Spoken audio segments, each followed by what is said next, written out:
Hello everyone, কেমন আছো তোমরা সবাই?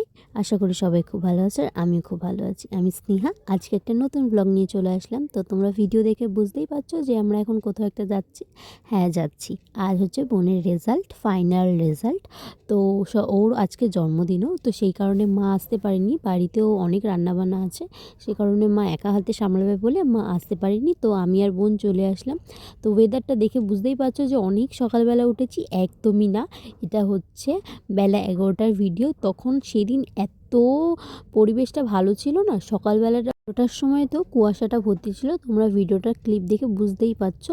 তো দেখো, এসে দেখলাম প্রচণ্ড পরিমাণে ভিড়। আর এই যে হচ্ছে বোনের রেজাল্ট, ও তো দেখাতেই চাইবে না ভিডিওতে। আমি বারবার বলছি তুই ফেল করেছিস, তুই ফেল করেছিস, মাকে গিয়ে বলবো যে তুই ফেল করেছিস, তাহলে তোর সব খাবার দাবার আমার হয়ে যাবে। তো এখানে গল্প করতে করতে আমি আরও চলেই এসেছি। সেই সকালবেলা বেরিয়েছি আর এখন বাজে দুপুর 1টা। আর ওকে আমি এটাই বলছি, মাকে গিয়ে আমি বলেই দেবো যে ওর সব খাবার দাবার আজকে আমার, যাতে ওকে কিছুই না দেওয়া। এই গল্প করতে করতে আমরা দুজন মিলে চলে আসছি। নেক্সট পার্ট আসছে। বাই।